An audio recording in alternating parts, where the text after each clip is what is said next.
This land is your land. This land is my land. From California to the New York Island. Over forests to the Gulf Stream waters. Oh, this land was made you and me.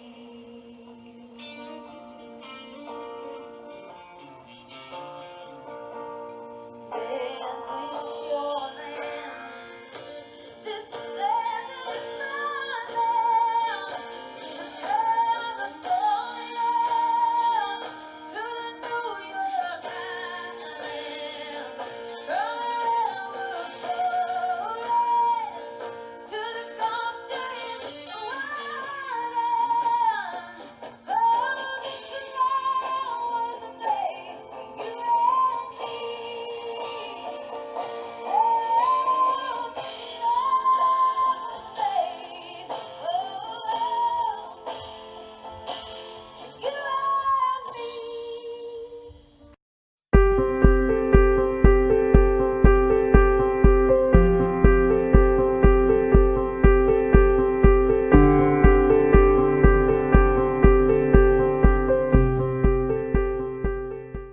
What's up, everybody? This is Scott Porter. Hi, I'm Rachel Nichols. Hi, I'm Jason Ritter. Hi, I'm Brandy Rhodes. I'm Layla Alizada. And I'm Noel Fisher. Hi, I'm Kate Miner. Hi, I'm Brett Scallions, and let's talk about HD. This terrible and fatal genetic disorder is passed down from generation to generation. Every child of a parent with Huntington's disease has a 50-50 chance of inheriting it. It's described as having ALS, Parkinson's, and Alzheimer's all simultaneously. And there is no cure. Yet. We are so close to finding one. But we want everybody else out there to know this, to join the fight, to get involved, to help end this disease. Join the fight. Join the fight. Join the fight. Join the fight against Huntington's disease. Join the fight against Huntington's disease. Because at HDSA, Family is everything.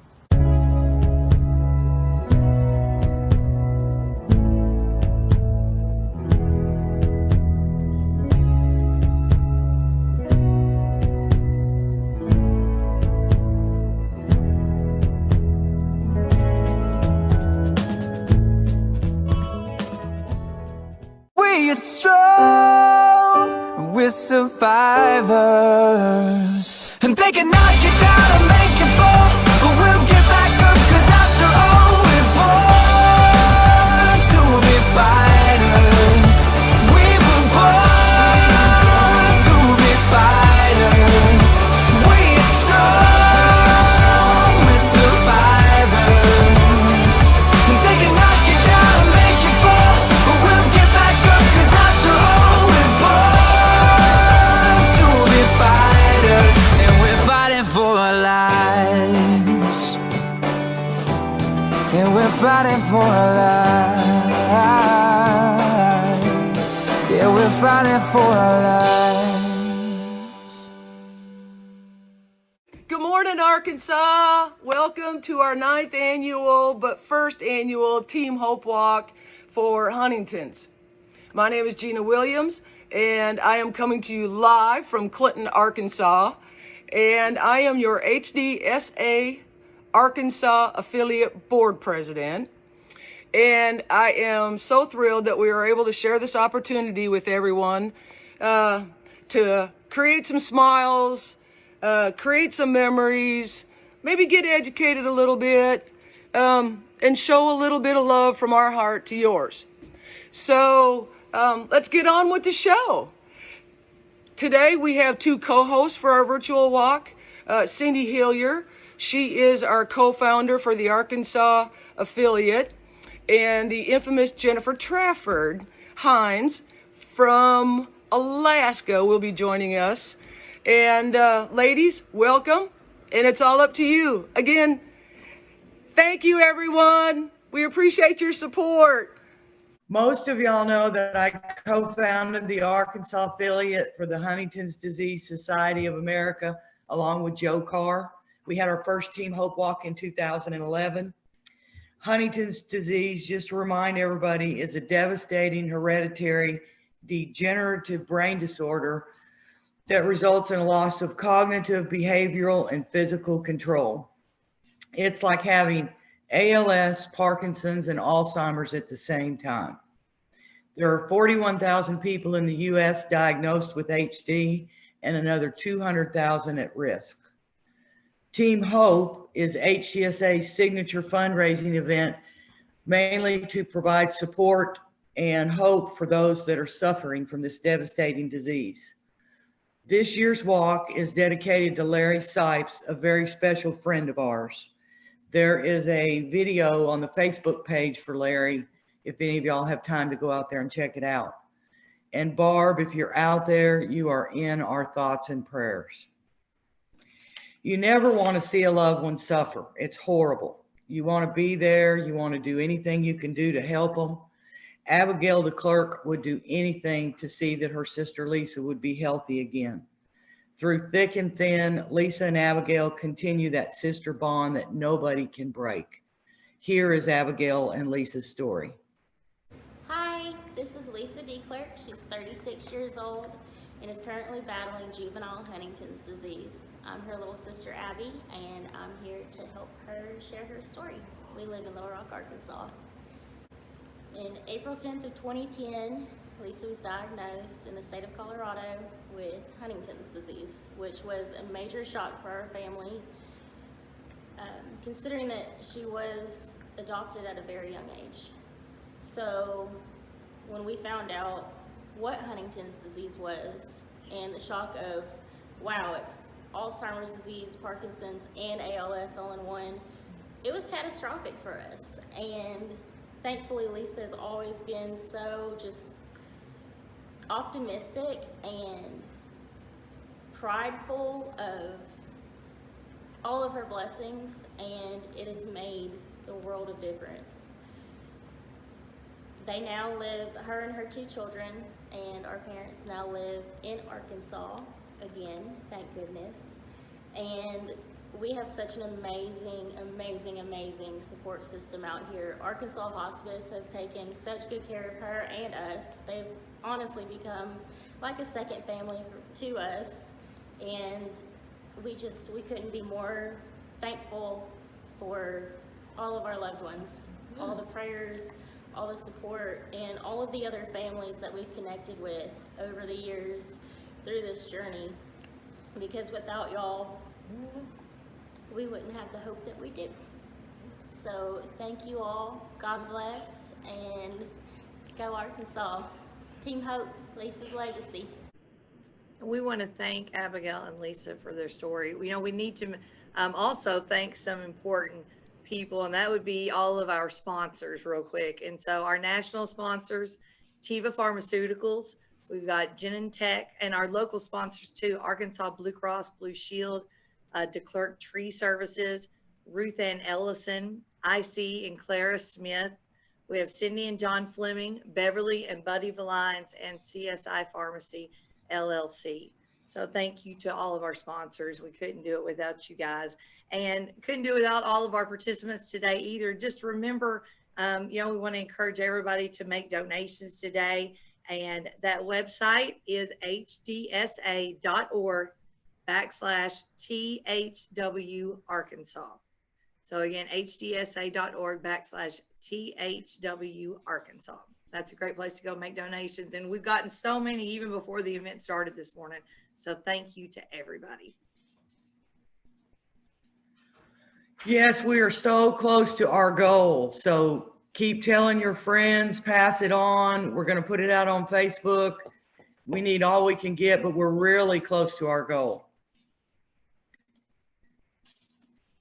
It is estimated that some people with HD, especially in the late advanced stages, require a diet of up to 5,000 calories a day just to maintain their weight. And right now we want to introduce to you Missy Atkinson. She's a registered dietitian, nutritionalist, graduated from the Indiana University of Pennsylvania.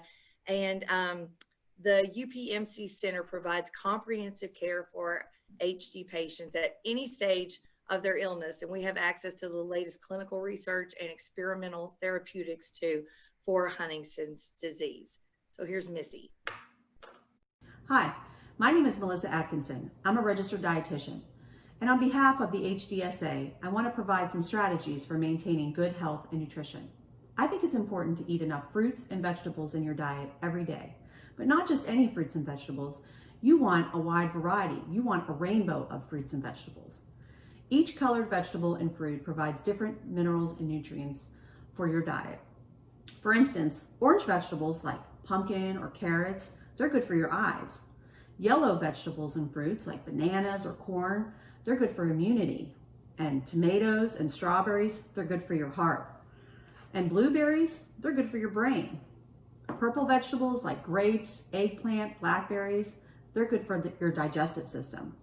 And green fruits and vegetables like broccoli or spinach, they have a lot of vitamins and minerals, but they also provide calcium, which is good for your bone health. And white vegetables like cauliflower or potatoes, they're a good source of fiber. It's hard to get enough fruits and vegetables in a day, so sometimes you have to do some tricky things to get them in, like adding blueberries to your cereal or hot cereal, or putting spinach in your scrambled eggs, or how about a salad at lunchtime, or some carrots and hummus for a snack, or what about a smoothie, strawberry, blueberries, or spinach in your smoothie, or making vegetable soup, or adding pureed vegetables into your tomato sauce. Those are just a couple ways to add extra fruits and vegetables into your diet. You just want to eat a rainbow. That was great. Thank you to Missy Atkinson. That was a lot of good information, Cindy. It was good. You know, I mean, we don't talk about nutrition enough, but it's really a big deal for HD people. So I'm glad we got to pop that in there. Who else we have online here? Look, Yeah, there's all of our Janelle. live walkers. Oh, I know it. I think I got a little melee there. I said that wrong because I'm used to Janelle's daughter. Oh, there's Angie and Pam, and there's Kim, Justina, Make sure all of Leslie. you guys post on social media, okay? I know you young ones like Stina and stuff are posters, so y'all need to post some stuff for us. Dr. Vermani and Dr. Dahl at UAMS Movement Disorder Clinic have been working with HDSA to become an HDSA Center of Excellence, which means that UAMS will be able to provide comprehensive care of HD patients at any stage of illness, and it will give them the latest clinical research and experimental therapies for HD. And Dr. Vermani is Assistant Professor of Neurology, Director of the Movement Disorders Program at UAMS on the American Board of Psychiatry and Neurology, University of Texas Southwestern Medical Center Med School. He was a resident at Washington University School of Medicine.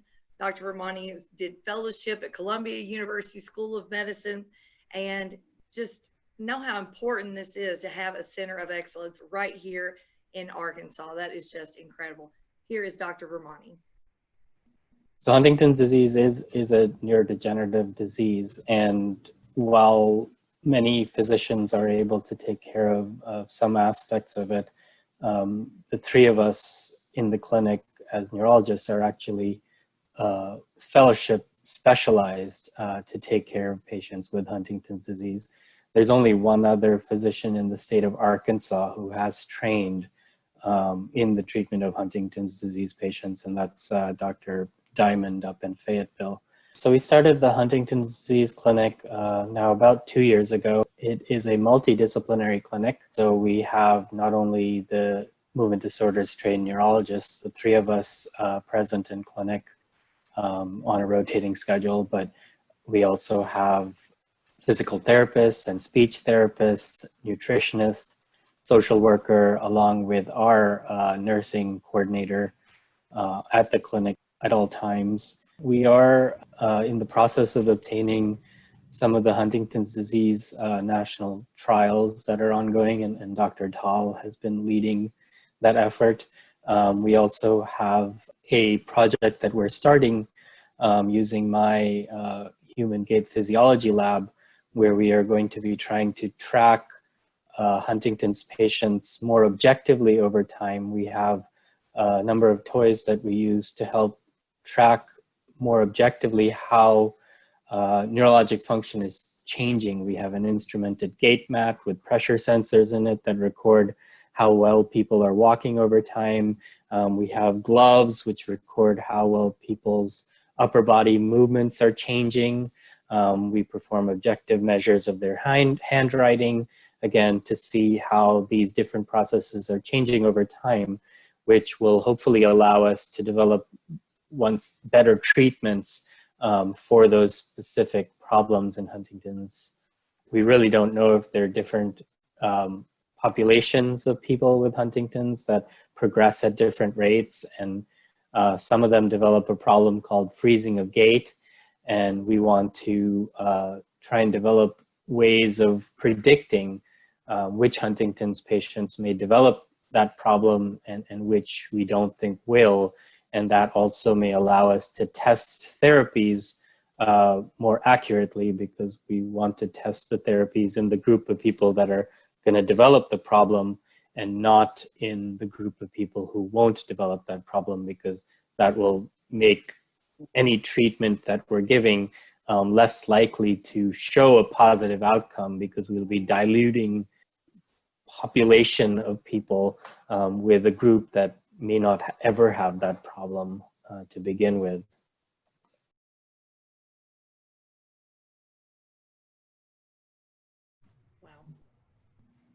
Dr. Vermani, thank you so much. That was amazing. You know, Cindy, we want to thank our sponsors one more time too, because seriously, where would we be without all of them and their support? Nationally, Teva Pharmaceuticals again, and Genentech, and then locally we've got Arkansas Blue Cross and Blue Shield and DeClerc Tree Services, Ruth Ann Ellison, IC and Clara Smith, Cindy and John Fleming, Beverly and Buddy Valines, and then CSI Pharmacy LLC too. Right now we want to introduce another important guest for today for our pre-walk, and her name is Bree Bragwell. She is 33-year-old country singer and songwriter. Born in New Mexico, she lives in Texas. We won't hold that against her, but she actually is an undergraduate at the University of Texas. And while in college, she began her music career by playing live shows on her own, which helped her learn to gain a crowd's attention with her voice and singing songs that she wrote herself. And Bree is the 2013, 2014, 2015, 2016, 17 TRRR Female Vocalist of the Year. So we are just thrilled to have her this morning, and Bree Bragwell.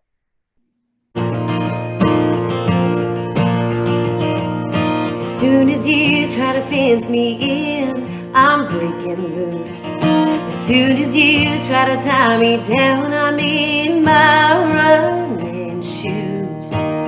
Baby, it's no use. As soon as you try to lock me up, I'm sneaking out. As soon as you bring up a ring, I'm nowhere to be found. I'm halfway out of town. Don't try to tame a Mustang, don't try to catch the wind. Just learn to love that something for the something that she is. I'll find that place at my own pace. If you wait patiently, eventually I'll wanna say I do. Oh, but I just won't get there as soon as you. Well, as soon as you take my guitar or draw the line, I'd love to do the honors of leaving you behind. Oh, and I'll be fine, goodbye. And you tell me that it's not true, but it's what I think. If I settle down, I'll live my life behind a kitchen sink, sneaking a drink. Don't Don't try to tame a Mustang, don't try to catch the wind. Just learn to love out something for the something that she is. I'll find that place at my own pace if you wait patiently. Eventually I'll wanna say I do. Oh, but I just won't get there as soon as you.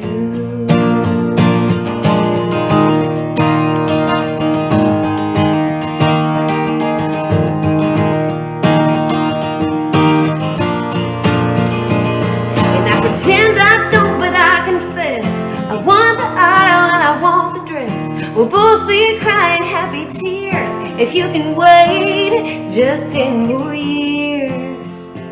And don't try to tame a Mustang, don't try to catch the wind. Just learn to love out something for the something that she is. I'll find that place at my own pace if you wait patiently. Eventually I'll wanna say I do. Oh, but I just won't get there as soon as you. No, I just won't get there as soon as you.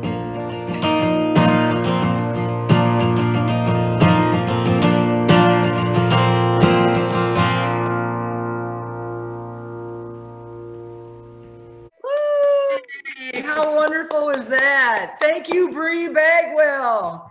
Proud to have you as part of our team. Hey, y'all, I think we're close to the end of our kickoff show. And so I want to kind of explain to you what's going to take place from here on out. And once we finish with this last story, it's going to lead you into your Team Hope Walk. And so our ending story is Angie's story. And but before I do that, I really want to give a big shout out to our co-host, Jennifer. Thank you so very much for taking the time, supporting us. Your continued support, it's heartfelt. So thank you very much. I love all of you. Nakia Davis with HDSA and Melissa Wynn. We couldn't have done this without y'all. I think it's, with your support, it's rejuvenated our grassroots cause. So thank y'all very, very much for that. And so, yeah, we are at $9,315. So please open up your pocketbooks. Our goal is $10,000. It goes to a good cause. It helps out our family and friends affected with HD. And what a better way to put love in your heart, give to a great cause, our Team Hope family. And so, yeah, we're going to kick it off with Angie's story, and we'll just kind of party on from there. Jennifer, thank you again very, very much. Thank you, guys. Love you all.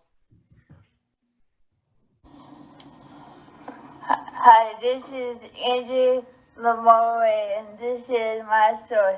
So by somebody else, because it's very hard for me to speak. My childhood was less than desirable. My parents fought a lot. My father was always so angry and struggled with mood swings. At times, he would pack his things and leave for days. He couldn't keep a job due to memory losses, accompanied by anger and depression. We didn't know why all this was happening to him. Then in 1995, after a suicide attempt, he was diagnosed with Huntington's disease. We were finally able to understand the underlying cause of the issues he'd been dealing with. As fate would have it, I was diagnosed with Huntington's disease in 2004 at the age of 20. My father passed away a few months later. My life began a downward spiral. I completed over 4 years of college and was working toward my teaching degree, but I couldn't pass the praxis exams. I struggled with cognition, focus, and memory. Throughout my 20s, I had many jobs, but I was always let go for various reasons. I began drinking heavily. My dating relationships always ended badly. I struggled with focus, mood swings, suicidal thoughts, forgetfulness, impaired judgment, and so much more. And as if that wasn't enough, I began having frequent accidents, both in my apartment and my vehicle. In 2011, I had a serious auto accident. I was at fault, and both autos were totaled. A year later, I pulled in front of an oncoming train, and my auto was dragged 70 feet. College students pulled me from the wreckage with my auto still affixed to the train. I was on my way to a Huntington support group meeting, and I didn't hear or see the train, nor did I see any flashing lights. And again, a year later, I had an ATV rollover accident in a mountainous area. My fault. I was driving recklessly and going too fast. I was pinned beneath the ATV and had to be airlifted to the nearest hospital. I suffered life-threatening injuries, broken leg, broken arm, and major head trauma. And with Huntington's, that set me back about 5 years. How I lived through all these 3 accidents is a miracle to me. Needless to say, I was forced to give up my car and my driving in 2014. I also lost my independence, as I could no longer care for myself alone. I had to move in with my mother and stepfather, and I've lived with them since. Those afflicted with Huntington's disease have to give up so many things. It seems so unfair, and the hurt runs deep into my heart. Now in 2020, I'm at the stage where I'm fully symptomatic. Walking is a challenge. My doctor says it's time for a walker, but I'm resisting that. That's embarrassing. Because I fall frequently, I have lots of bruises. My speech is impaired to the point that people can't understand me. It's frustrating to them and to me. And so many things upset me. I tear up daily. I've lost so much weight. I eat all I can, yet I'm down to 103 pounds. That's about 100 pounds from where I was. I have swallowing difficulties and I choke often. But that's better than a feeding tube at this point. People always stare at me at the stores due to my crazy movements and the lack of expression on my face and whatever. But I try hard not to notice, even though it bothers me. As my caregivers, my parents face many difficulties as well. And there are the medical issues, the health care coverage issues, the transportation issues, the uncertainty of my long-term care, where I'm going to be, and so much more. But with this stage of my HD, someone else has to fight these battles for me. I can't do it. In fact, the issues we face with HD are overwhelming and they're never ending. But in spite of all this, I remain positive and happy, and I try to keep a smile on my face. I pray for more research, more clinical trials, more centers of excellence, more experienced professionals in our field, and more people who understand and support our cause. But most of all, I pray for a cure.